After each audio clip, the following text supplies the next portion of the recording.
يفعلون وما يعلنون أولم يرى الإنسان أنا خلقناه من نطفة فإذا هو خصيم مبين وضرب لنا مثلا ونسي خلقه قال ما يحيي عظاما وهي رميم قل يحييها الذي أنشاها أول مرة وهو بكل خلق عليم الذي جعل لكم من الشجر الأخضر نارا فإذا أنتم منه توقدون أوليس الذي خلق السماوات والأرض بقادر على أن يخلق مثلهم بلى وهو الخلاق العليم إنما أمره إذا أراد شيئا يقول له كن فيكون فسبحان الذي بيده ملكوت كل شيء وإليه ترجعون صدق الله العلي العظيم.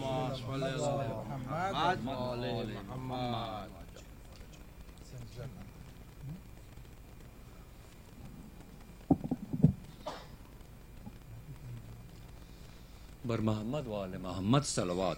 اللہم صلی علی محمد وآل محمد. فدا ہوں اس پہ سلامی ہے جس کا نام، فدا ہوں اس پہ سلامی ہے جس کا نام، حسین میرا موئی میرا آقا میرا امام، میرا موئی میرا آقا میرا امام حسین. صبا کو بھیج کے روزے پہ کر رہا ہوں دعا، صبا کو بھیج کے روزے پہ کر رہا ہوں دعا، کریں قبول الہی میرا سلام، کریں قبول الہی میرا سلام حسین.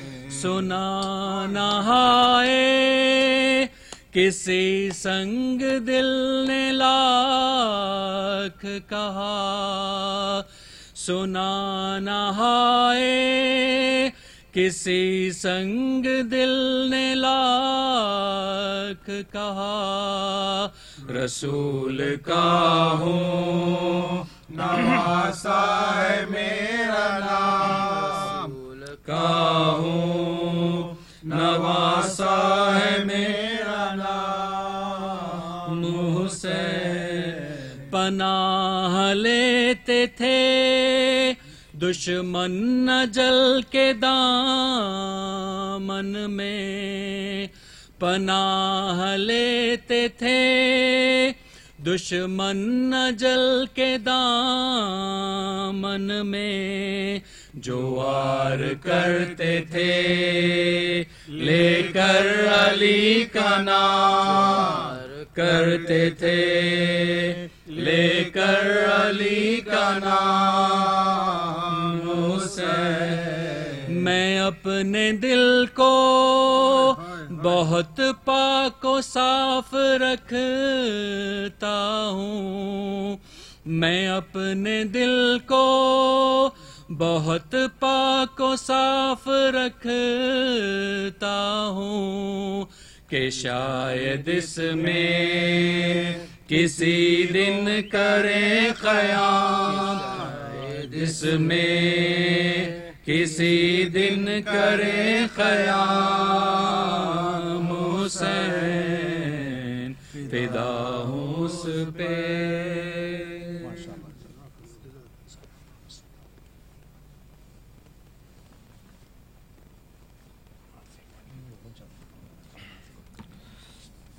صلوات غنچہ دہان بیکس دولا اسیم بدن، بیکس دولا مجرے کے لیے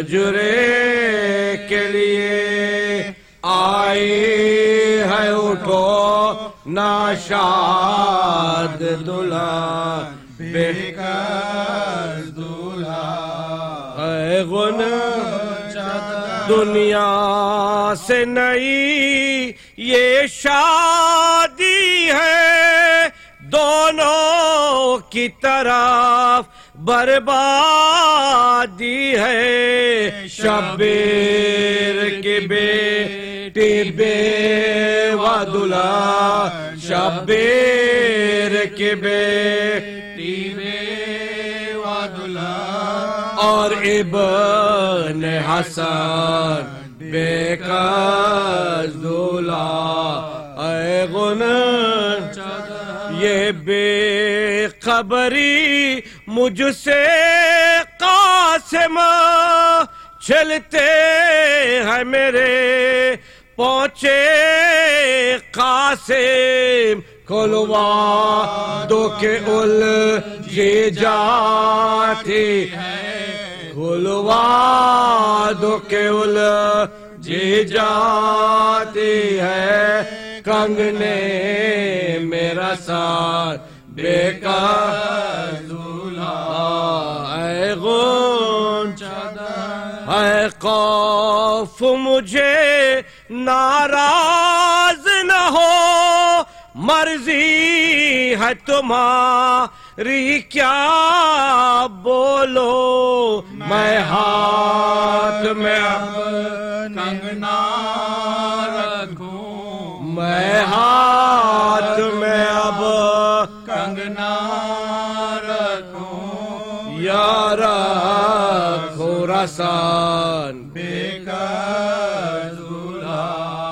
اے غنچہ ہم نام ہوں میں بیدادی کی ہے تم کو قسم اس شادی کی بنوا دو مجھے بھی رونے کو بنوا دو مجھے بھی رونے کو ایک بیت الحزن بے کس دلہا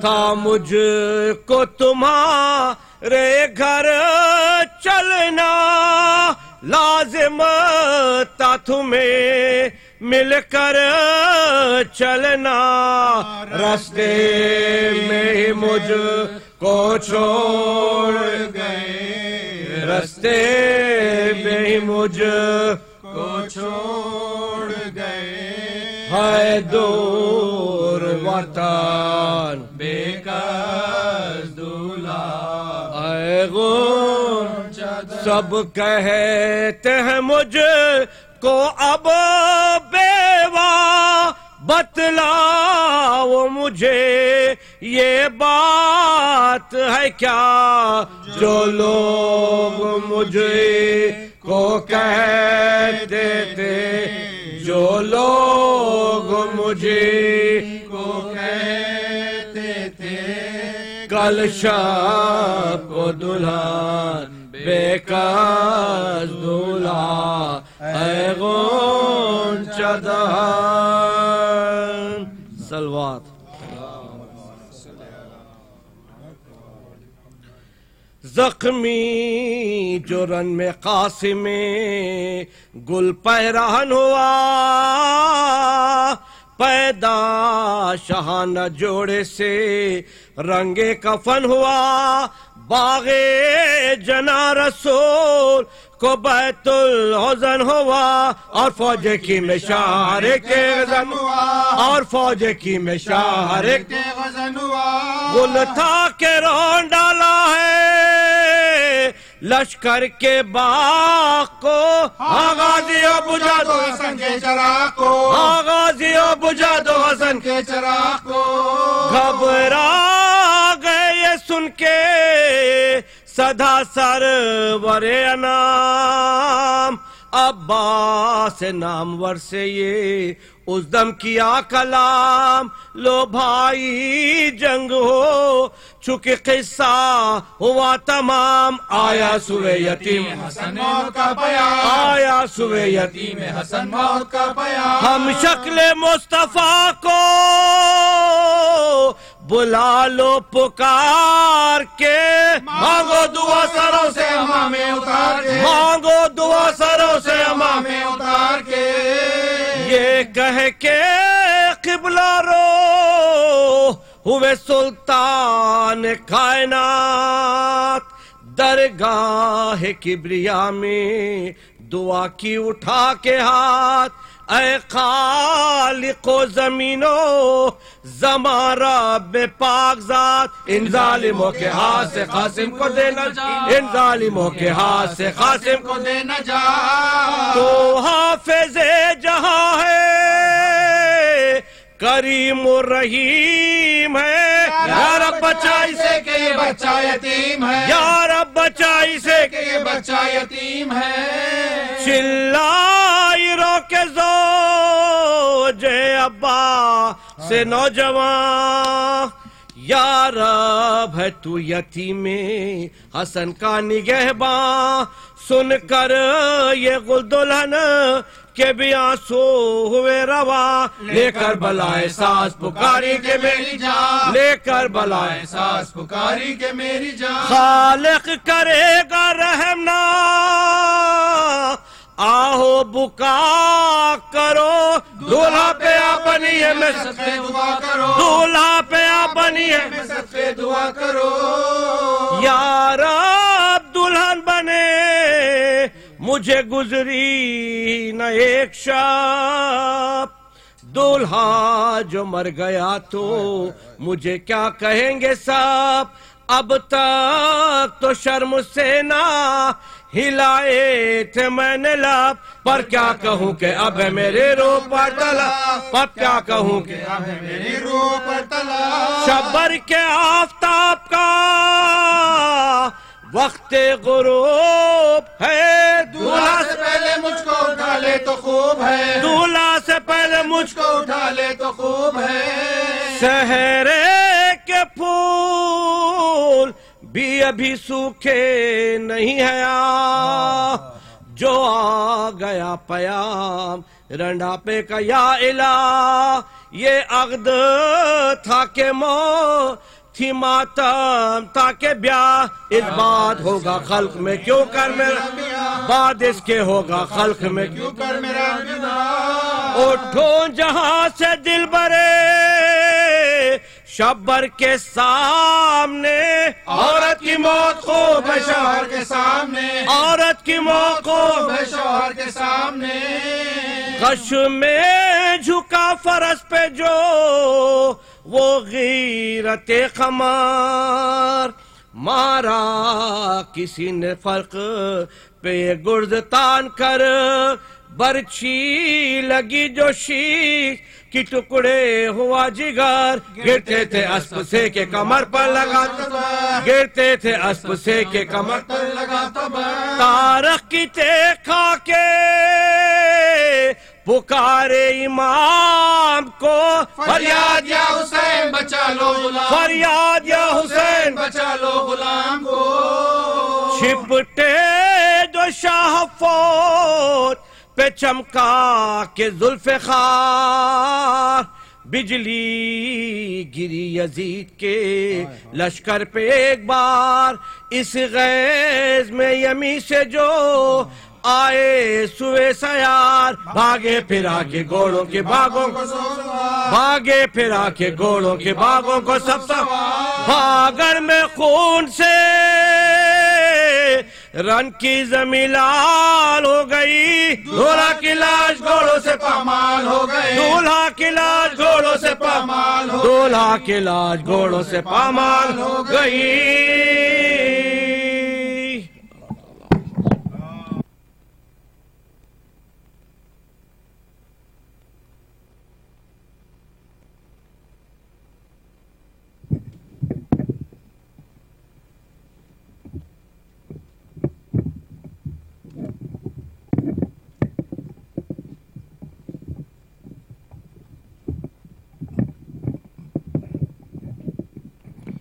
Muhammad wa ali Muhammad wa salawat. All my young lads who are sitting there behind, please move forward. Kindly move a little forward. Come as close as possible to the members so that people coming from behind will not face inconvenience. Thank you very much.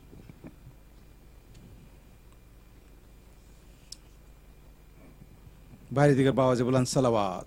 Allahumma salli.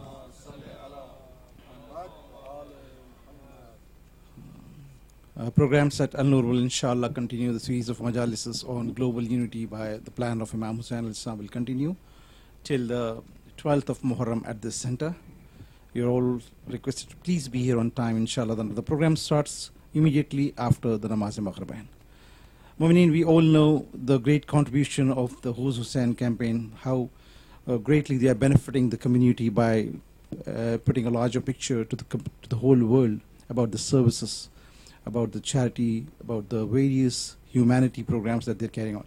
We are fortunate that today we have amongst us one of the representatives of Hussain, Brother Neil Nasser, and he's going to speak to us to enlighten and to highlight the programs of the campaign so that we all can benefit from his presentation. Please welcome Brother Neil Nasser. Muhammad wa ali Muhammad wa salawat.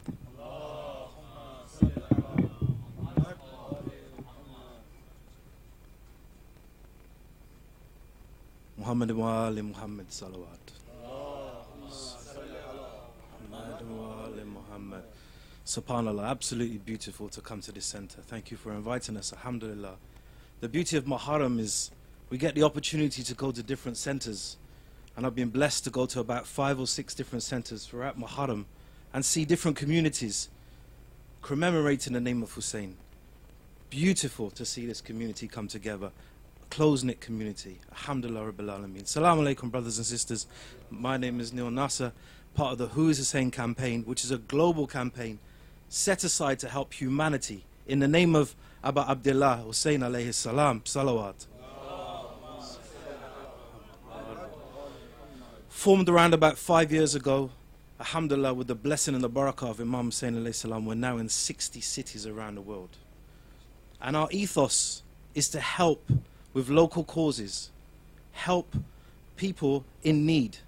So right here in London, the main problem is homelessness. So the London team focus on homelessness. But in Africa, there's problem with medicine.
p.m. That's 2 hours, 120 minutes.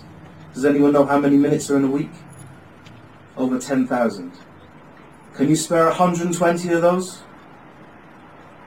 Okay, I'm sure you can. We're out there, we set up a food drive to feed the homeless. And we're not just one of these food drives that just distribute food and say, "Khalas, we're gone." We sit down with them, we get to know our neighbours, we get to know them individually, and we help them. We help them to get back on their feet. We have links with different charities, different organisations, Crisis Shelter, Street Link. We get them into housing, we get them into jobs. We have a team, a fully fledged team, that work in recruitment and HR. And once a month, every Saturday at the end of the month, we put a stall up, we bring our laptops down, and we help them to do a CV. We help them with job skills and interview skills. And alhamdulillah, over the 3 years, we've got people back off their feet. We've actually got people back into work, into housing, back into employment. And it's testament to people's devotion. But we need people like you. We need people with the skills. We need people with dedication. The dedication that the Imam had when he stood on the plains of Karbala, with the 72 behind him against thousands of people looking upon him. Dear brothers and sisters, you're never going to change the world. You're never going to change the world. I'm being realistic with you. But you have the potential to change the world for at least 1 or 2 people. I've seen it. I've seen people come down and engage with real people, real human beings, and make a real difference. So the poster's on the screen. I ask you for your time. Inshallah, if you have any experience, if you have any skills, please, I'll be around to the end of the Majlis. I'll take your details. We also need donations. We're a charity. I'm not going to lie. We need your money. One-off donations are fantastic, but standing orders are even better. £5, £10 a month makes a massive difference. We have got our costs down to £1. £1 to feed one person a hot meal, snacks and a hot drink. £1. Could you feed yourself that? One meal for £1? Every little bit will make a difference. And we are changing people's lives. Please join us on this conquest and this crusade. The campaign right now for Hussain, we have a conference coming up on the 29th of September. It's about social injustice, and we have fantastic speakers. James O'Brien will be there. I encourage you to go onto the Hussain website, wear the t-shirt, a bit of free advertising. Go to the website, sign up, it's absolutely free. It's up in Wembley. Go down there, refreshments are provided, lunch is provided, and see a range of great speakers. James O'Brien, Sheikh Noor will be there inshallah, and a couple of other high potential speakers, and you will learn about injustice that happens within the West. One further challenge I will talk to you about is the 72 for 72 campaign. This is the 3rd year we're running it. 72 hours, sleeping on the streets of London as a homeless person. You walk out there with nothing but a sleeping bag and a change of clothes. No money, no supplies, no nothing.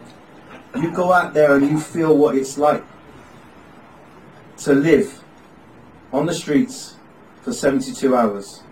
Why 72? Because we remember the 72 of Karbala. Every hour we dedicate to each martyr, and we go through it relentlessly, relentlessly, relentlessly till we reach Imam Hussain alayhi salam on the final hours. I encourage you, I encourage my youth, I encourage my elders. Last year we had a 67-year-old man that came and spent 24 hours with us. So, people in this room, myself included, have no excuse. No excuse at all. Feel what it's like. Those that are on ziyarah, they come back and they say, that challenge was like being on ziyarah. It felt that attached to humanity. Know what it's like to walk to a food drive, to queue up and try and get food. Humble yourself, soften your heart. Let the tears flow in the name of Abu Abdullah Hussain alayhi salam. On the 29th of September, inshallah, in Tooting, there's a blood drive as well. So we don't want just your money, we want your blood as well. One donation of blood, dear brothers and sisters, can save 3 people's lives. 3 people's lives. They take less than a pint of blood. And it will take you, no word of a lie, 5 to 10 minutes. Depends on how much liquid you got in your body, but it can make such a difference. If in the Quran it says, if you save one person's life as if you save the whole of humanity. So in collaboration with IHBDC, Imam Hussain Blood Donation and Who's Hussain, they've set up a blood drive, which you can do regularly. I got my certificate the other day. I've donated 10 times now. And the NHS do fantastic work. When you've donated, this is the most moving thing. You donate and you don't think anything of it. 2 weeks later, you get a text message from the NHS, and it says your blood has gone to Peterborough, Leicester, Mayday, whichever hospital. And you know at that particular time your blood is actually going into somebody and you are saving that life. Can you imagine how Allah looks down on you and smiles you favourably? If you're over 18, there's an eligibility checklist. Please come and approach us at the end of the day. Sister Fizza is downstairs as well. She will happily take your details, and inshallah we can work together to save humanity. Dear brothers, do not let Muharram just be the time that we remember Imam Hussain alayhi salam, the Ahlul Bayt alayhi salam. It's time to stand up for the universal values of the Imam. Be a part of the 313, and you can do this now. And inshallah, Imam as Imam will be looking down on you favorably, inshallah.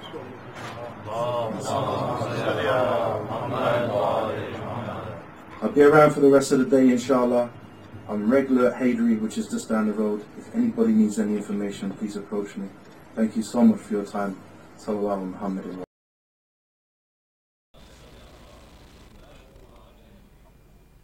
Jazakallah, Jazakallah. MashaAllah, that was such a wonderful, inspirational and motivational speech and presentation by Brother Neil Nasser. I'm sure we, as a center, Al-Noor Center, as well as individuals, the members of this community, will certainly join hands and go shoulder by shoulder to pursue this great cause of humanity. And inshallah, may Allah give tawfiq to you all, especially to the team of Al-Noor, to the team of Hussain campaign, for pursuing this great cause. May Allah reward you for all these services, inshallah. Recite Raus Salawat for the benefit, please. Allah Salli ala Muhammad wa ala. Once again, to avoid the disturbance at the later stage, may I request all of you to move a little more forward so that, again, people coming from behind, then you don't have to move around when the Majlis is on. Please move as much as forward. I can still see some gaps here. Please try to fill in those gaps. And I'd like to now request Sayyid Abbas Farshu to please come into the stage to recite tonight's Majlis. But Muhammad wa ali Muhammad wa azabalan salawat.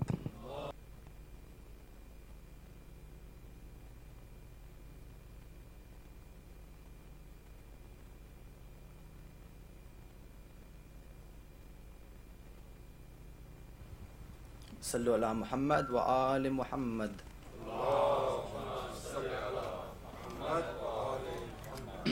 فاتحة.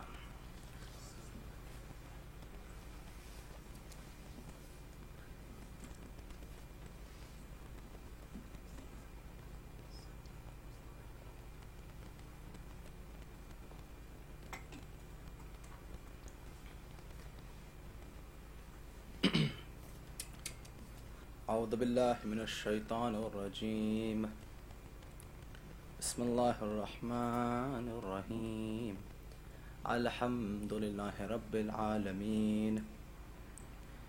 وصلى الله على سيدنا ومولانا حبيبه الله العالمين أبو القاسم المصطفى محمد.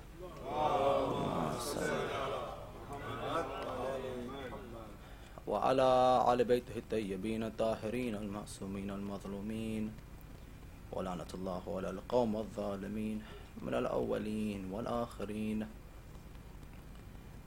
السلام على الحسين وعلى علي بن الحسين وعلى أولاد الحسين وعلى أصحاب الحسين يا أبا عبد الله يا رحمة الله الواسعة ويا باب نجاة الأمة ويا عبرة لكل مؤمن ومؤمنات غريب مظلوم كربلاء فيا ليتني كنا معكم سادتي فنفوز فوزا عظيما. قال الله الحكيم في محكم كتابه الكريم بسم الله الرحمن الرحيم يا أيها الناس إنا خلقناكم من ذكر وأنثى وجعلناكم شعوبا وقبائل لتعارفوا إن أكرمكم عند الله يتقاكم إن الله عليم خبير صدق الله العلي العظيم الصلوات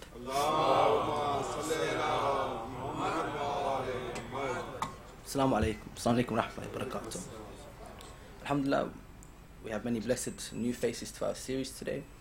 So I'll inshallah get you up to speed on where we have reached right now. We have agreed that the message of Aba Abdullah is one for all of humanity. Yeah. Imam Hussein's plan for global unity. And we've gone through various stages to try and make ourselves closer to the God of Hussain, closer to Hussain as our Imam, inshallah, closer to the companions of Abu Abdullah, to make our society close together, with the end goal of being global unity under the banner of Abu Abdullah al-Hussain. That's the lofty challenge we've set ourselves. And every night, we mention more and more about this topic of unity. I've said this word more in these 10 days than I've said in my entire life, until we reach the stage of global unity. Yesterday we mentioned quite a beautiful story which really sets into place what we're trying to achieve. We mentioned the story of Sheikh Mujahid Abdul Karim. Those of you remember we mentioned yesterday, he took the message of Abu Abdullah and he used it to agree a peace treaty between the Bloods and the Crips, the two most violent gangs in American history. That's the kind of unity we're seeking, but for everyone.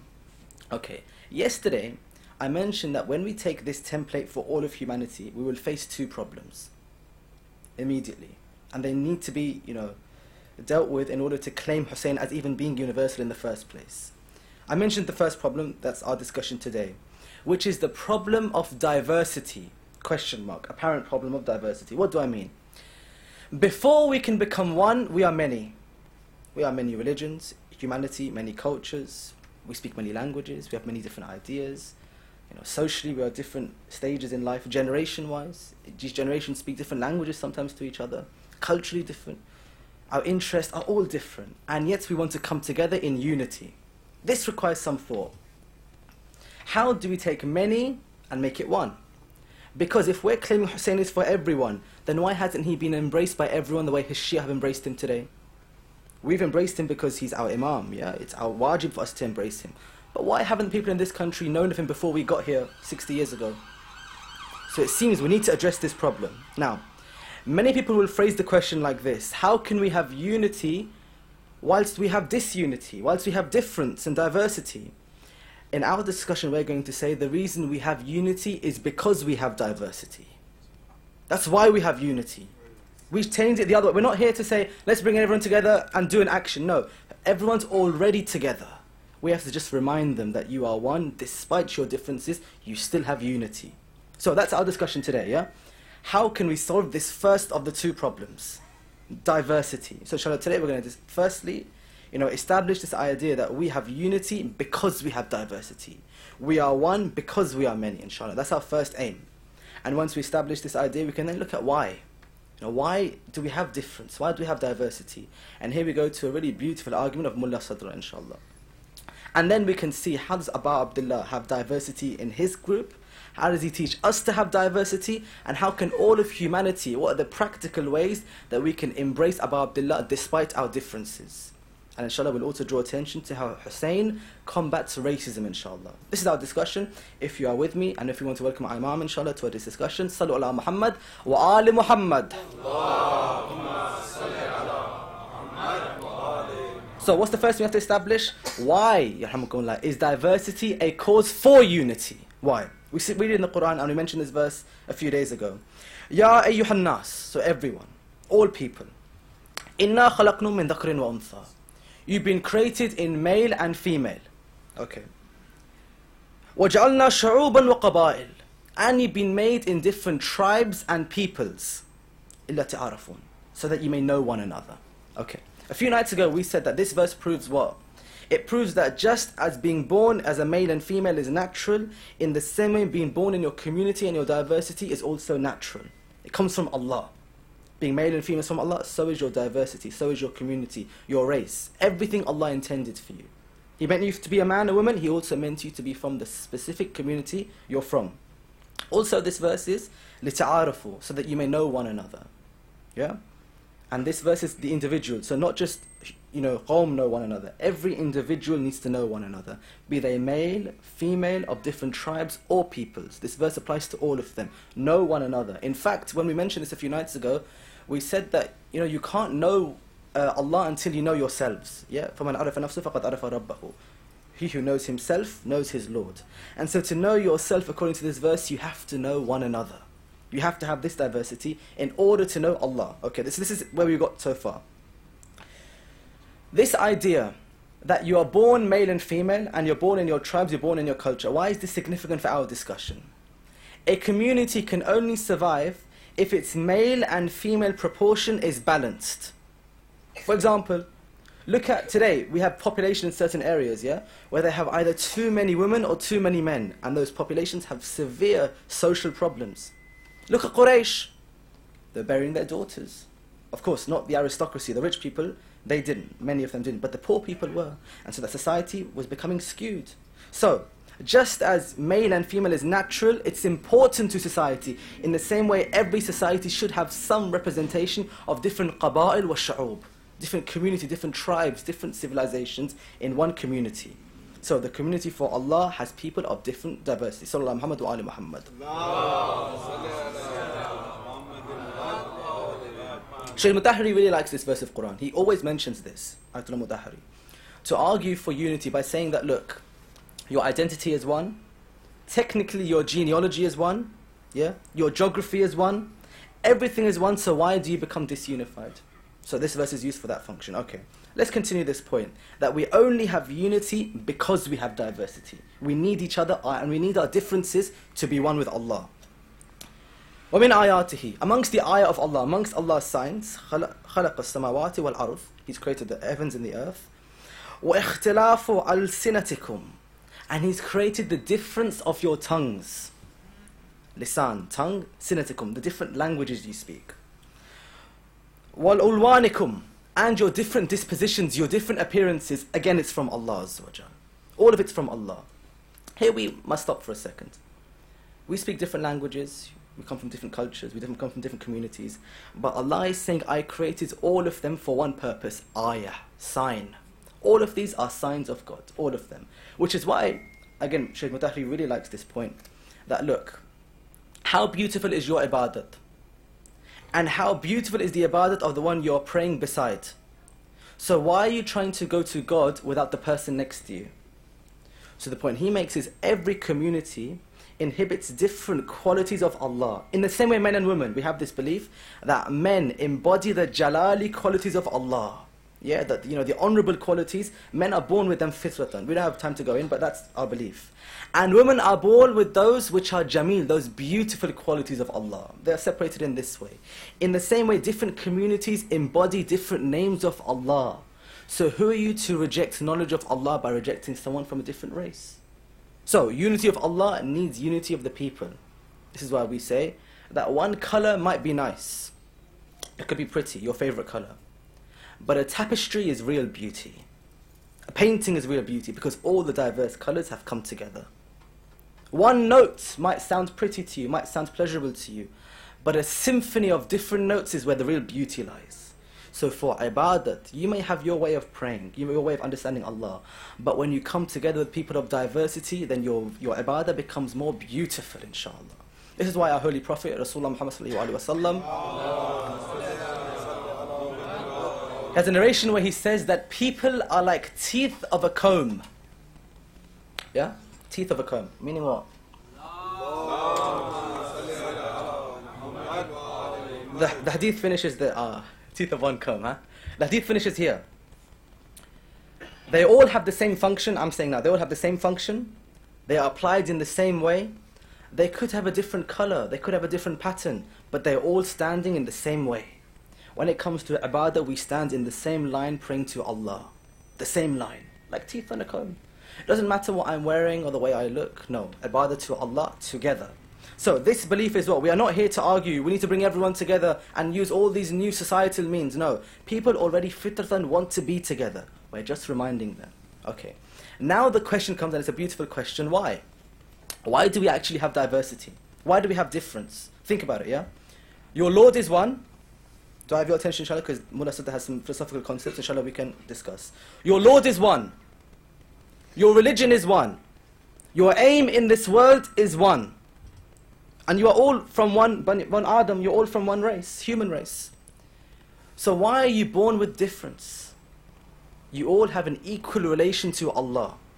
So why does Allah create me in a community which maybe already is worshipping Allah? Why am I born in a community of kufr? This is an important theological question, yeah? One aim, one relation to Allah, one khaliq, one makhluq. And yet we are born with difference and diversity. Why? Okay. Mullah Sadr's argument has 3 stages, A, B and C. A, Allah is Noor. Do we agree? As an issue, Allah is light. Allah is Noor. Verse of Quran makes this very beautiful. Allahu Noor samawati wal ard. Allah is the Noor of the heavens and the earth, yeah? And his example is Noor. Mathalu Noor. What Noor? The Noor of a niche, a hole in the wall, a shelf, upon which there is a misbah, a lamp. And that lamp is inside kamishkwa, inside glass. And that glass is powered by oil. And that oil comes from shajaratun mubarakatun zaytun, the blessed tree of an olive tree. And that oil of that lamp inside that glass, shining that light, is not from the east or the west. It is unlike any other on this earth. Quran says, Allahu Noor ala Noor, light upon light. وَيَحْدِي مَن يَشَاءُ, and He guides who He wants. So, A is what? Allah is Noor. Allah is light. Okay. B, we are also Noor. Even we are light. Allah is Noor mutlaq, complete light. Complete Noor. Samawati wal ard. We are also light, but limited light. Quran says for us, Alhamdulillahi alladhi khalaqa samawati wal ard. Allah created the heavens and the earth. وَجَعَلَ الظُّلُمَاتِ وَالنُّورِ, and He made dhulm and Noor. Allah created dhulm and Noor. The ulama look at this one verse of the Quran and say, everything which has been created in samawati wal ard, the heavens and the earth, are all either Noor or dhulm. Everything's either Noor or darkness, yeah? And of course, there is no existing thing that's darkness. Darkness is simply the absence of light. So every being which exists, including us, is Noor and dhulm. Okay. A, Allah is Noor, complete Noor. B, we are also light, but we are limited light, yeah? We have light and darkness. All of us have this in us, Noor and dhulm. C, the reason for your difference and the reason for your diversity is that you have different intensity of Noor. Allah, complete Noor, 100%.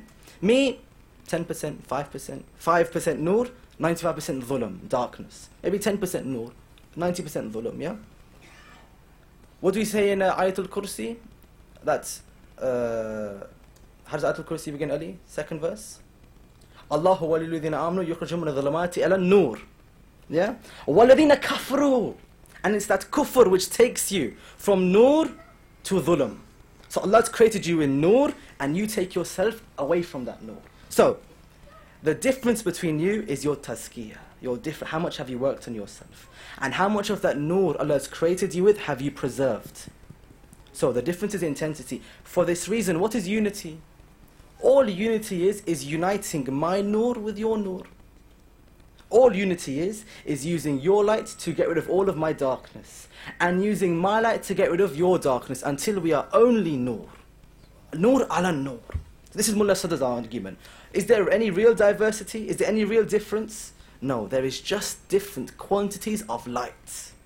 How much is your soul bearing at this moment? That's your only maqam, your only status. And the only way you can increase is not by race or by culture or by language. No, make yourself more bright with the light of Allah, inshallah. This argument comes from philosophy. I think we understand, yeah, that Allah is Noor, we are Noor, and our difference is only measured by our relation to our intensity of light. Sallallahu Muhammad wa ali Muhammad. Now we come to Abu Abdullah Hussain, Imam al-Hussain, alayhi salam. And his companions embody diversity like no one's companions have diversity. From the 6-month-old until the 80-year-old. Yeah, Muslim bin Awsaja, 80 years old. Ali Asghar, 6 months. Everyone of every different diverse background can learn something from a member of that group. The 4-year-old girl can learn from this group. Yeah? The 9 and 12-year-old brothers can learn from this group. The 13-year-old boy can learn from this group. The 18-year-old can learn from this group. The person wanting to know how to be a brother learns from this group. And the person knowing how to be a sister learns from Zainab from this group. Yeah? The elderly and the youth. The Arab learns from this group and the non-Arab learns from John, for example. The Romans learn from this group. There is some representation of every culture. The refugee learns from this group because this group were cast away from their homes. More than that, the disabled learn from this group. I've heard stories of people who are disabled who said that I sympathize with baby Sughra because there are many places that I don't want to go, but I see that she was patient, that she can go with her entire family. People have said this. They have this feeling. Or for Imam Sajjad alayhi salam, people who are disabled feel close to him. That he was ill despite everything, and yet look at his maqam. Look at how happy he was for the sake of Allah Azza wa Jal. Yeah? He wasn't sad because of Allah had not liked him because of his body. No. He had only love for Allah in his heart. Everyone learns from Shuhada Karbala and Ashab al-Hussain. All of them. All represented. And something else here. All cultures learn from Hussain with regards to azadari. What do I mean? Maybe your culture you think is beautiful. Maybe, I'm Khoja, Indian, Pakistani, Arab, whatever. Maybe you have a nice culture. The cultures which have Hussain become more beautiful on account of Hussain. Yeah? For example, look at Urdu. Many of us, not all, but many of us are from that background. How great are the Urdu poets in the Urdu, language and culture. And then look at Mir Anis. And then look at Iqbal, Mirza Dabir. Then look at them, and then you see how they unlock some beauty that was in their culture only through Azab Hussain. Arab, look at Arab culture. Iraqi culture has its own beauty. Then look at the poetry of Jabir al-Kazmi.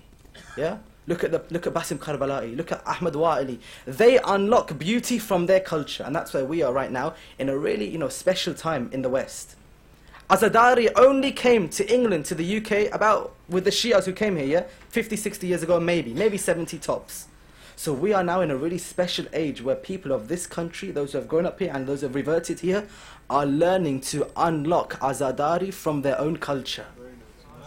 Which words do the Ahlul Bayt, deserve to use as description? Which way of mourning do they deserve? Which is befitting of them? Every culture learns new things about themselves through Hussain. And I'll give you another example. For Azadari, we have certain things which unite every community. For example, wearing black. Yeah? Black is the universal color of Azar. It could be black clothes like Iraqi style, like Indian style, like Pakistani, like Khoja style. They all interpret it differently, but the color is the same. For example, Matam. If there is one symbol of Azar today, it's Matam, yeah? Everyone does Matam. But they do it differently according to their culture. Indian Matam, maybe one hand, two hand. Pakistani, one hand, two hand. Matam where they move around in a circle. Matam where they stay still. Matam where they stand in a row. Matam where they stand in circles. The symbol is the same, but each culture learns new things about it. Yeah? The rituals we have for Azar, different cultures have their own rituals before Azar, before they learn about Imam Hussain. Some of these rituals deserve Hussain, some of these rituals don't deserve Hussain. We are slowly unlocking more and more and learning about ourselves by implementing Azadari in this earth. And so we are in a special time in this country. We're going to see in the next few years, people are going to take risks with Azadari. They're going to do new things that people have never seen before. No one's seen Hussain before. No one's seen Abu Abdullah in virtual reality before. We haven't seen this before. We're learning new daily, inshallah. So we're humbled to be part of this, this effort. Okay. Where are we so far? Imam Hussain teaches us that everyone is welcome to his group, all people. Anyone can mourn for him, anyone can be with him. And this is why there is no such thing as racism in Islam, because of Abu Abdullah, what he shows us. Read a salawat, please.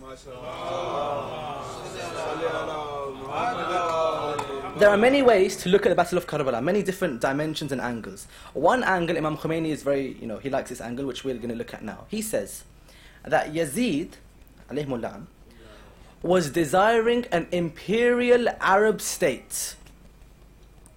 Imperial meaning, British Empire, French Empire, you have one central hub nation and you conquer different colonies and you control them. Imam Khomeini says Yazid wanted this, imperial. Arab. For Yazid, Arab leadership was extremely important. Why? Who's Yazid's father? Muawiyah. Muawiyah gives it to his son, power. This is a dynasty, like kings. Islam has never seen this before. Power has only gone to those who deserve it, but for the first time Muawiyah gives power to his son. First thing, we have dynasty and king. So, anywhere you see in the Muslim world today where a person inherits power from another by virtue of being their son, we see the sunnah of Muawiyah there, sunnah of Yazid there, not the sunnah of Hussain. So, Yazid represents, and by the way, it should be mentioned, the Arab world, the Muslim world, has not killed nearly as many human beings as Western liberalism has. World War I, World War II. No Muslim wars killed this many. Why? Because in the West, you've had kings and kingdoms and empires. And because of those empires, many innocent people have died. And Yazid wanted this very same thing. But by virtue of the blood of Hussain, we prevented many people from being harmed in the same way they were harmed in the West than in the East, purely by the blood of Hussain. So Abu Abdullah teaches us what? That there is racism, there is fascism, there is discrimination, there is nepotism, giving power to people who are close to you, and there is Islam and Haqq. And Hussain stands for Haqq. We have that narration of the Holy Prophet where he says, and he represents, how should a Muslim society be? Rasulullah says, Hussain preserves this. Ya ayyuhan nas, all people. Inna rabbakum wahid. Your Lord is one. Wa in aba'akum wahid. And your father is one. Kullukum li Adam. You're all from Adam. Wa Adam min turab. And Adam is from dust, from earth. Inna akramakum indallahi atuqakum. The one who has, akram, the one who has greatness in the eyes of Allah, is the one who has taqwa. Yeah? وَلَيْسَ لِعَرَبِيَّ لَعَجَمِيَّ. Not if they're Arab or non-Arab. فَضْلٌ إِلَّا بِتَقْوَى. There's no fadl, no greatness except by taqwa. So for Hussain, anytime you see Abu Abdullah's banner, you will always see people of different races and cultures holding that banner, inshallah. Okay. And the last thing I wanted to discuss with all of you is a really beautiful point we've got from Ziyarat Ashura. Yeah, those who are coming every night, that in every lecture we try and learn more and more about how we can learn unity from Ziyarat Ashura. Words of Allah Azza wa Jal. We have this concept, which I've not seen in many places, except in a few. One of those places is Ziyarat Ashura. The idea that through your actions, you shed away your individual identity. You are no longer known as your name, no longer known as your culture, no longer even called by your race. You're only known by your actions.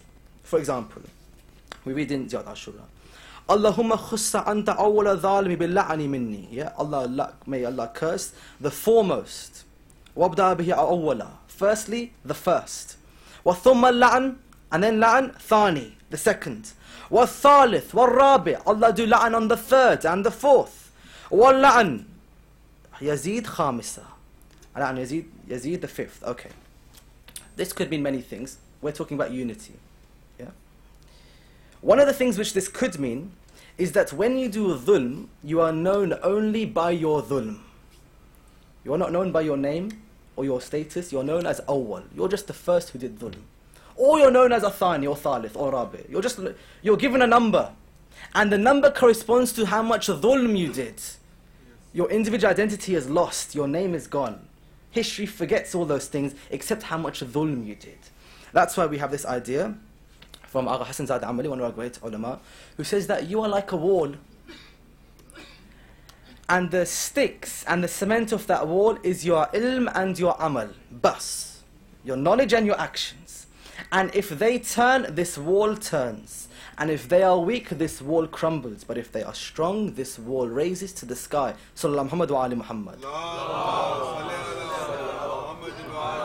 In the same way, this wall has no name, no face, no culture. It's just defined by its actions and its knowledge. But it's important for us to do la'an in this stage, in this discussion, yeah? Really important for unity. La'an. Imam Muhammad al-Baqir alayhi salam says,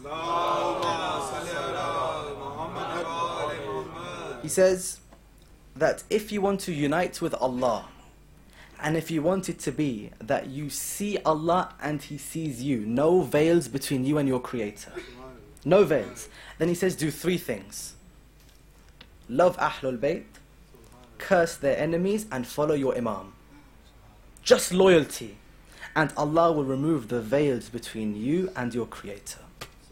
So this la'an we do, this bara'ah we do, is part of our shedding away those veils between me and Allah. Inshallah we can all do this. But this concept keeps coming up in Ziyarat Ashura, yeah?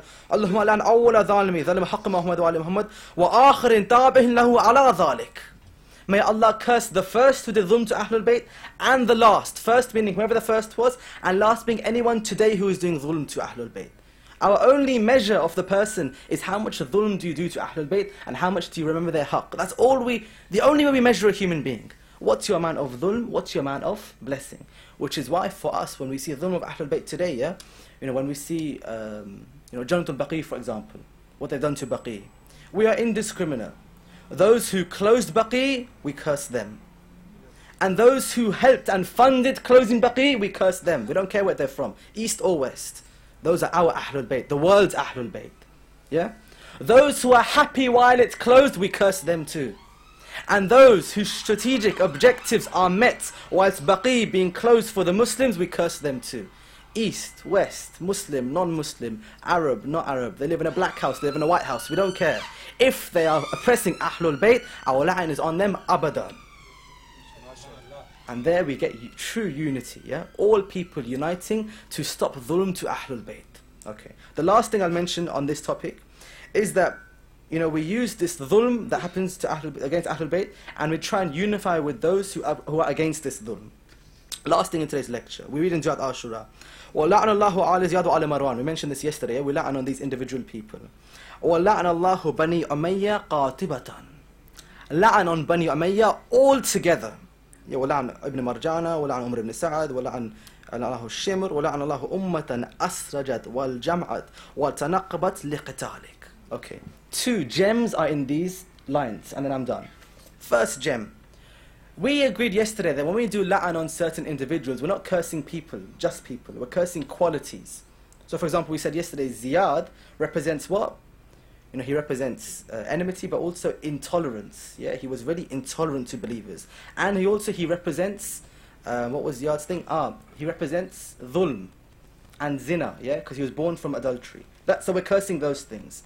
And we said Marwan, when we curse Marwan, we're not just cursing the man Marwan. We're not a nation of just curses. No. Imam Hussain himself says, Marwan, you are rijs. You are impurity itself. Whereas I am the one for Quran says we have impurity from rijs. So when we curse the name of Marwan, we're cursing any impurity that's entered our hearts. Okay. What about Bani Umayyah? Because here, what have we been discussing for the last, 35 minutes, 30 minutes? We've been talking about unity, no racism, we don't believe in discrimination, and here we've just cursed an entire family. That doesn't sound right. So, who are we to talk about unity and cursing an entire clan of people? Agha Mirza Muhammad Isfahani, a great scholar, makes this point for us. He says to us that when you curse Banu Umayyah, you're cursing anyone who follows the path of dhulm to Ali ibn Abi Talib. Anyone who follows that path. And then he says, people determine their own reality. And your actions are strong enough that you shed away your familial relationship and you gain a new family purely by your amal. He gives an example. He says, for example, Noor had a son, ala nabiyina. His son disobeyed his father. Allah said to Noor, don't worry, he is no longer from you. Through his actions, he lost his kinship to his own father. Or for example, Salman. A Holy Prophet said, don't call Salman anything except Salman al-Muhammadi, for he is from us. Salman is Farsi. But because of his actions and his love for Ahlul Bayt, he becomes part of Muhammad and Ali Muhammad. Amal can dictate your reality. So Banu Umayyah doesn't just mean, the people of Banu Umayyah. In fact, the great-grandson of Muawiyah is Umar ibn Abdul Aziz, who was Khalifa for about 6 to 8 months. But he was a lover of Ahlul Bayt. He gave back Fadak for a period of time. He stopped the cursing of Ali on the minbar. He did many things, but he was killed. While he was alive, Imam as-Sadiq said to him, you are from me, not from Banu Umayyah. Your actions determine your reality. That's why we pray that we are those people about whom the hadith says that Ahlul Bayt say, our Shia are from us. Like, that's a great thing to be said. So we pray that's us, yeah? So, when we curse names and families, we're cursing people who follow those habits. Okay, and the last line of this I mentioned, may Allah curse asrajat wal jam'at wa tanaqabat liqitalik. Allah curse those people, that ummah, who put the reins on the horses which attacked Hussain, who put the saddles on the horses which attacked Hussain, and who covered the faces of the soldiers who attacked Hussain. Yeah? They do relatively small actions, just putting a rope on a horse. But by virtue of that action, they become an ummah. Ummah al-Rajat, yeah? Which means what? If you do even small actions against Ahlul Bayt, you become part of the ummah of Banu Umayyah. So we have come here to do a small action of Majlis. Inshallah, we can become part of Ahlul Bayt, inshallah. That's our dua. And that ends our discussion. Sallallahu Muhammad wa Ali Muhammad.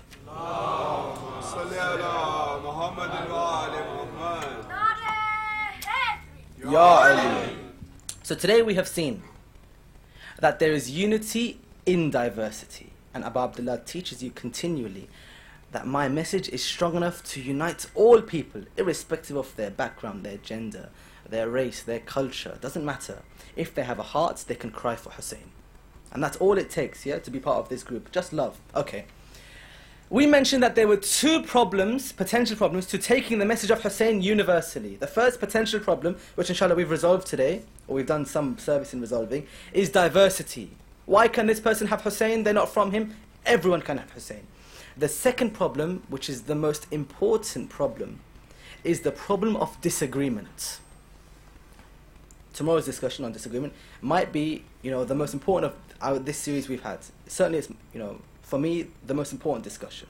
How much disunity do we have today? We claim to be from Hussain, yeah? But how much disunity do we have today, even in the name of Hussain? Disagreements, disunity, intellectual fighting, campaigns against each other, mu'min calling mu'min kafir, takfir within Shi'ism. Hussain has a plan for them too, and a plan for every ideology, inshallah. In tomorrow's lecture we will see, if we apply the plan of Hussain truly and honestly, how does every single one of our current disunities fall away? Inshallah, we'll discuss this tomorrow with your support. Sallallahu Muhammad wa Ali Muhammad.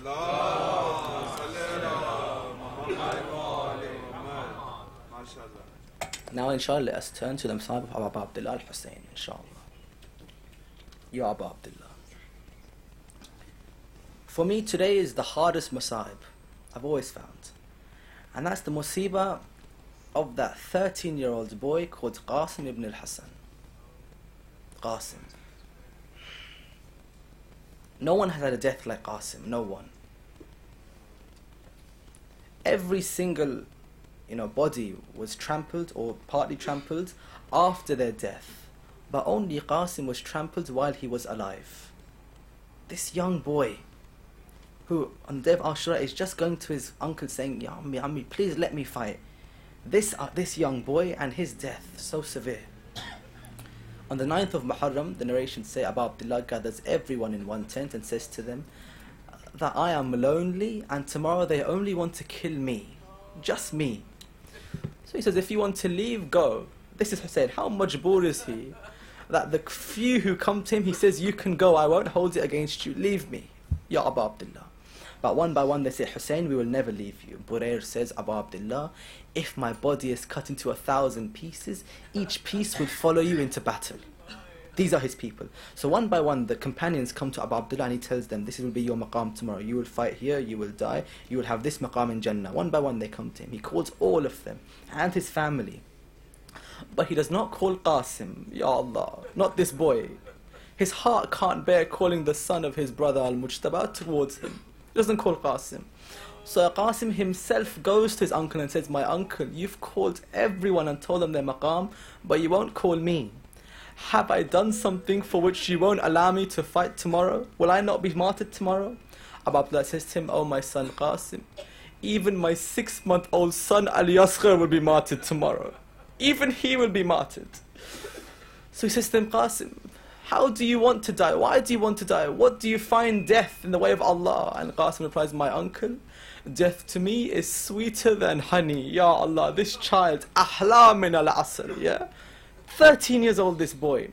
According to the narrations, when he says this, he hugs his son Qasim, and they all go in different places. The companions are praying together, awlad are together, everyone's together. One narration breaks my heart. They say, on the 9th night of Muharram, in the camp of Imam al-Hussain, Ali Akbar is talking to Abu Fadl Abbas, and they're speaking to each other. Ali Akbar says to him, Abu Fadl Abbas, I want to be the first person to die tomorrow for my father. Ya Ali Akbar. Why? He says, I am the one who my father loves very much, but I want to go first and kill all of the enemy. But you, Abbas, you are the commander of this army. You can't go first, I will go first. You are the strength of the back of my father. Abbas replies, no, Ali Akbar, shame on me if you die before me. Ya Abbas. He says, shame, why? He says, you are the light of the eyes of our master Hussain. You are the light of his eyes. And you are the son of Hussain, whereas I am the slave of Hussain. How can it be that you die before me? As they're saying this, Qasim walks in and says, I wish to die before both of you. Why? He says, I am an orphan, whilst you have Hussain. I have no father here on the day of Karbala. And so I wish, for the sake of my orphanage, that I die before both of you. As he says this, Hussain comes and says, Qasim, whilst I am alive, never call yourself yatim, for you have me as your father. Ya Abu Abdullah. So he takes Qasim and he hugs him and holds him close to him. On the day of Ashura, think of the grief of Hussain. As the day of Ashura comes, all of you know Qasim has not been given permission to fight. Still he goes repeatedly, my master Hussain, my uncle Hussain, please let me fight. The narrations say every time he mentions this to Abu Abdullah, Hussein's eyes filled with tears and he can't even reply to Qasim.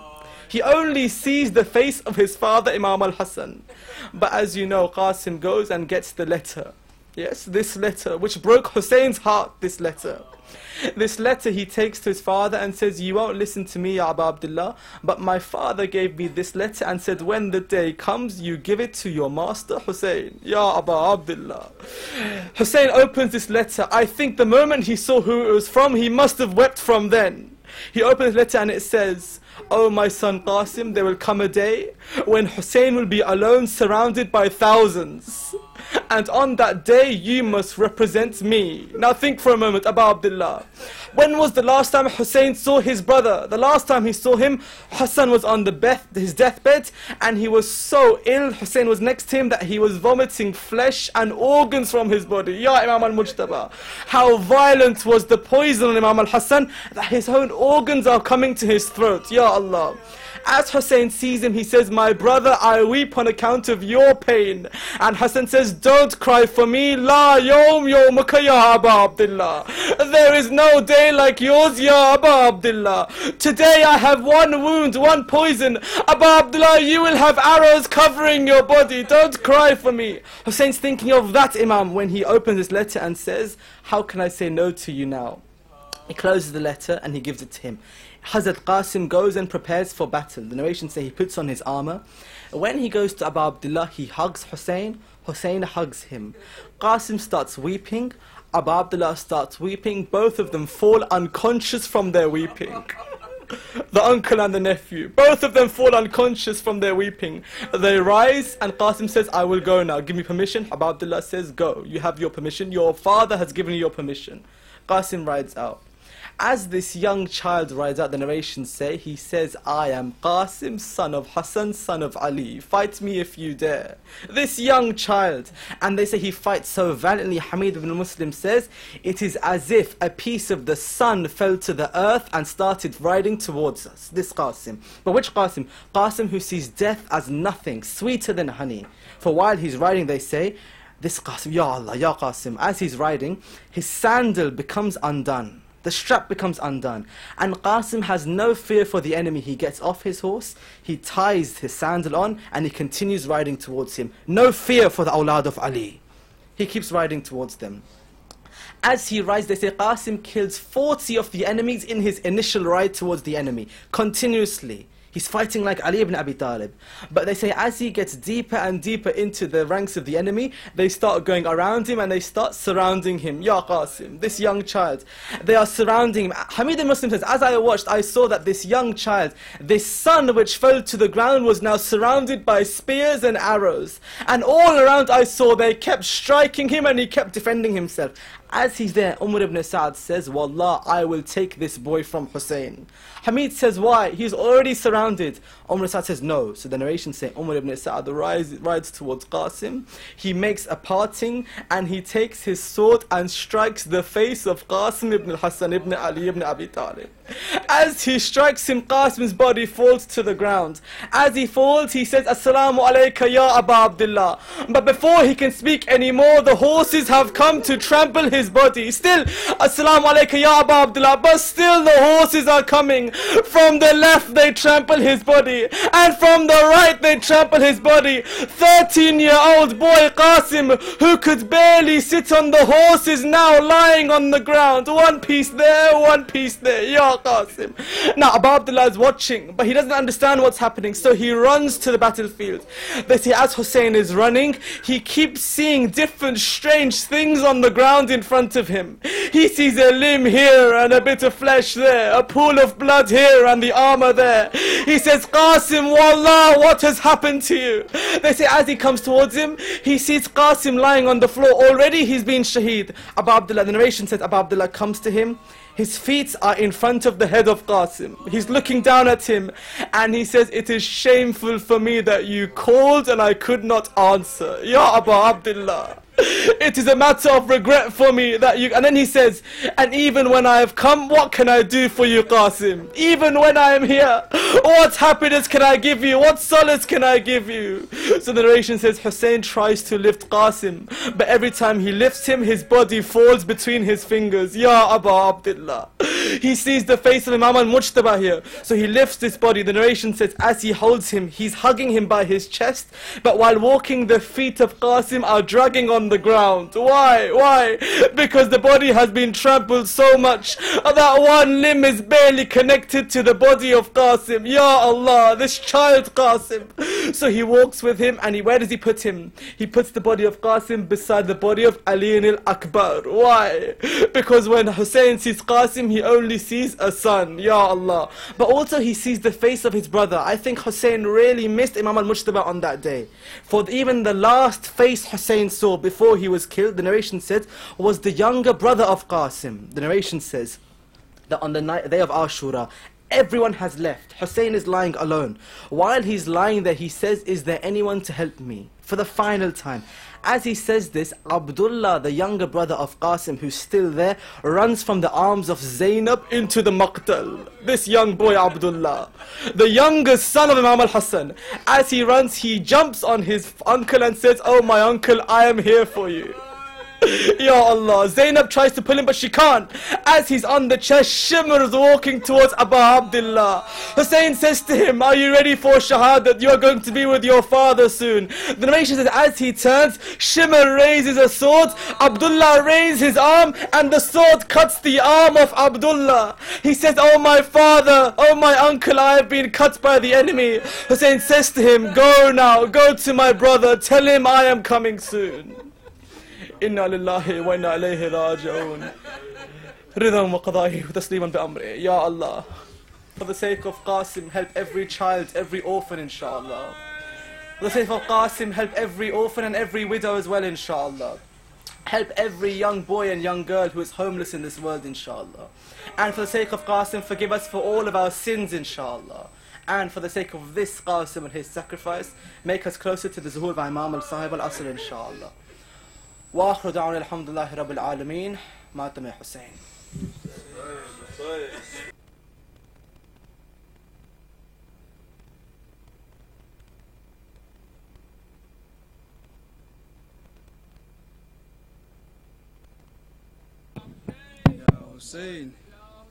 Ya Hussain, Ya Hussain, Ya Hussain, Ya Hussain,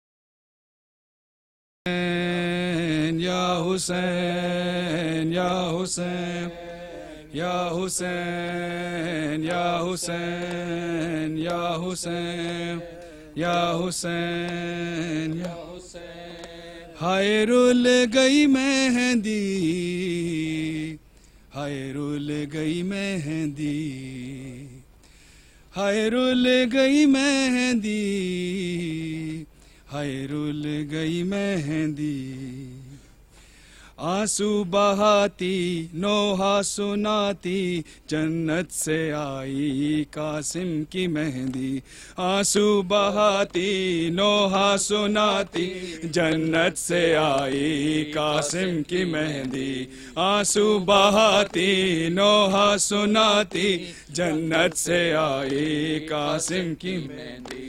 محلول کر کے اجل کا سایہ کیسے لگائی قاسم کی مہندی. آنسو بہاتی نوحہ سناتی جنت سے آئی قاسم کی مہندی. آنسو بہاتی نوحہ سناتی جنت سے آئی قاسم کی مہندی. سر پر امامہ ہاتھوں میں کنگنا پوشاک پہنی کیسی شاہانی. سر پر امامہ ہاتھوں میں کنگنا پوشاک پہنی کیسی شاہانہ. افسوس لیکن دستے اجل کو ایک پل نہ بھائی قاسم کی مہندی. آنسو بہاتی نوحہ سناتی جنت سے آئی قاسم کی مہندی. آنسو بہاتی نوحہ سناتی جنت سے آئی قاسم کی مہندی. مہندی لگا کے ارمان ماں کے 2 دن بھی پورے ہونے نہ پائے. مہندی لگا کے ارمان ماں کے 2 دن بھی پورے ہونے نہ پائے. ایک شب ہی گزری مقتل میں جا کے خون میں نہائی قاسم کی مہندی. آنسو بہاتی نوحہ سناتی جنت سے آئی قاسم کی مہندی. آنسو بہاتی نوحہ سناتی جنت سے آئی قاسم کی مہندی. نہ ایسی مہندی نہ ایسی شادی چشم فلک نے دیکھی نہیں تھی. نہ ایسی مہندی نہ ایسی شادی چشم فلک نے دیکھی نہیں تھی. خوشیوں کے بدلے ماتم بپا تھا ناراض آئی قاسم کی مہندی. آنسو بہاتی نوحہ سناتی جنت سے آئی قاسم کی مہندی. آنسو بہاتی نوحہ سناتی جنت سے آئی قاسم کی مہندی. سغرا وطن میں خوابوں میں اپنے شادی کے منظر ہر روز دیکھے. سغرا وطن میں خوابوں میں اپنے شادی کے منظر ہر روز دیکھے. خوابوں میں اس نے اشکوں سے اپنے گھر میں سجائی قاسم کی مہندی. آنسو بہاتی نوحہ سناتی جنت سے آئی قاسم کی مہندی. آنسو بہاتی نوحہ سناتی جنت سے آئی قاسم کی مہندی. کہتے تھے سرور دل کو پکڑ کر کبرا کا کیسا بگڑا مقدر. کہتے تھے سرور دل کو پکڑ کر کبرا کا کیسا بگڑا مقدر. ایک شب کا دھولا مارا گیا ہے پرسے کو آئی قاسم کی مہندی. آنسو بہاتی نوحہ سناتی جنت سے آئی قاسم کی مہندی. آنسو بہاتی نوحہ سناتی جنت سے آئی قاسم کی مہندی. ٹکڑے بدن کے میدان میں بکھرے قاسم کی مادر دیکھے گی کیسے. ٹکڑے بدن کے میدان میں بکھرے قاسم کی مادر دیکھے گی کیسے. ڈوبی ہے خون میں دشت جنوں میں کل جو لگائی قاسم کی مہندی. آنسو بہاتی نوحہ سناتی جنت سے آئی قاسم کی مہندی. آنسو بہاتی نوحہ سناتی جنت سے آئی قاسم کی مہندی. گٹھڑی میں لاشا لاتے ہیں مولا دلہن کا یارب کیا حال ہوگا. گٹھڑی میں لاشا لاتے ہیں مولا دلہن کا یار کیا حال ہوگا، ایک شب کی دلہن کیسے جیے گی، جب لوٹ آئی قاسم کی مہندی آنسو بہاتی نوحہ سناتی، جنت سے آئی قاسم کی مہندی آنسو بہاتی نوحہ سناتی، جنت سے آئی قاسم کی مہندی. یا حسین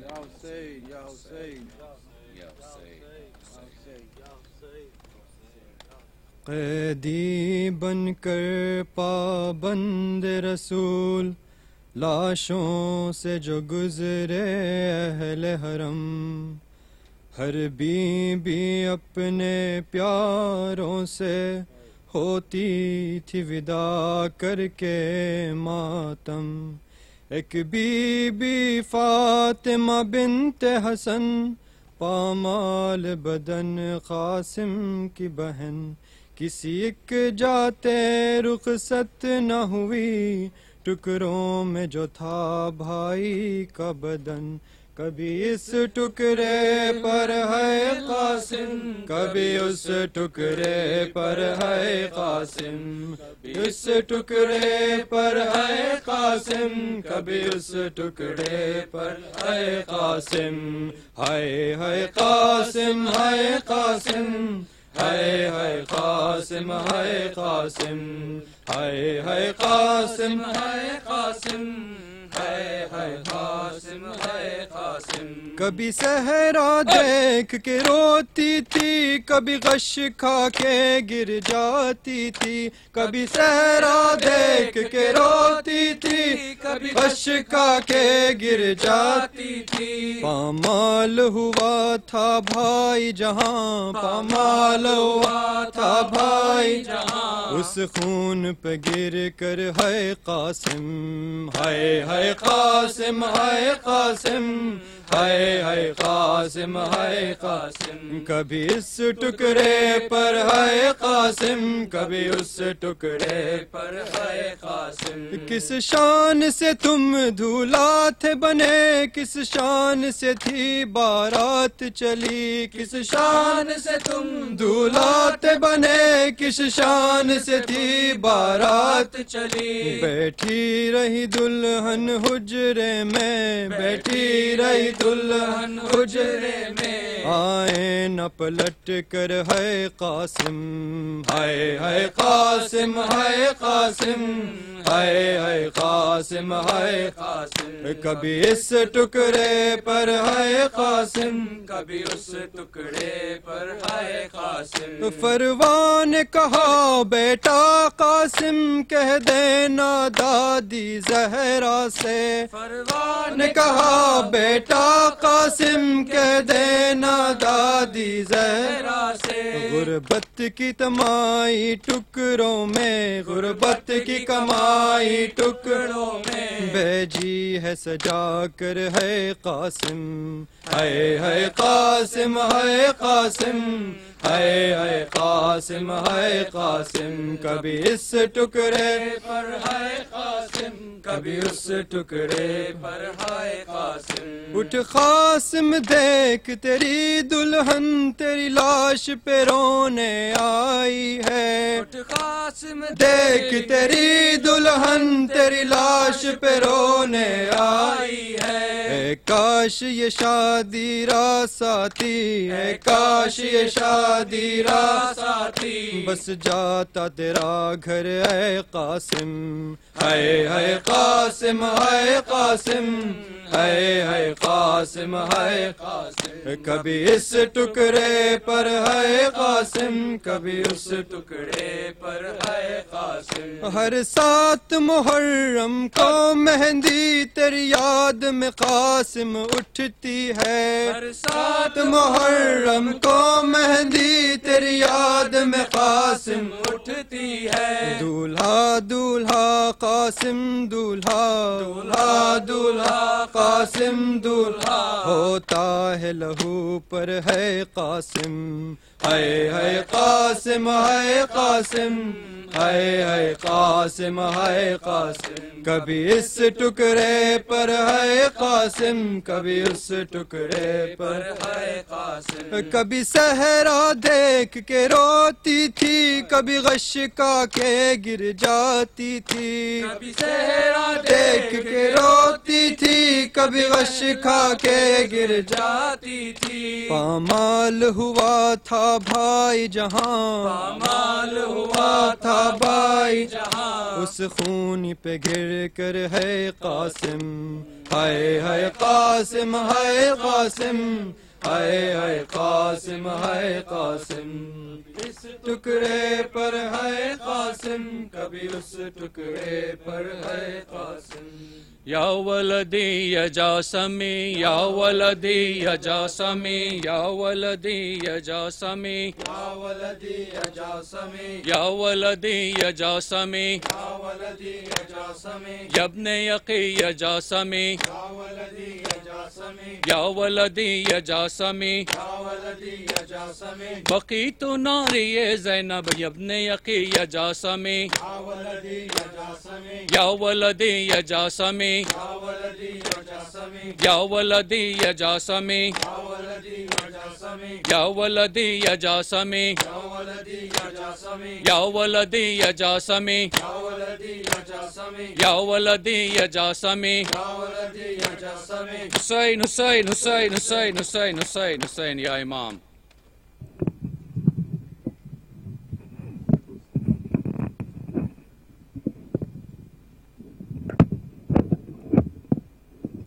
السلام عليك يا أبا عبد الله الحسين وعلى الأرواح التي هلت بفنائك عليك مني سلام الله أبدا ما بقيت وبقي الليل والنهار ولا جعله الله آخر العهد مني لزيارتكم السلام على الحسين وعلى علي بن الحسين وعلى أولاد الحسين وعلى أصحاب الحسين خصوصا سيدي ومولاي أبو الفضل العباس بن أمير المؤمنين السلام عليك يا قاسم بن الحسن ومسلم بن عقيل وحاني بن أرواح والحبيب بن مظاهر والهر شهيد الرياحي ومسلم بن أوسجا السلام عليكم جميعا شهداء كربلاء ورحمة الله وبركاته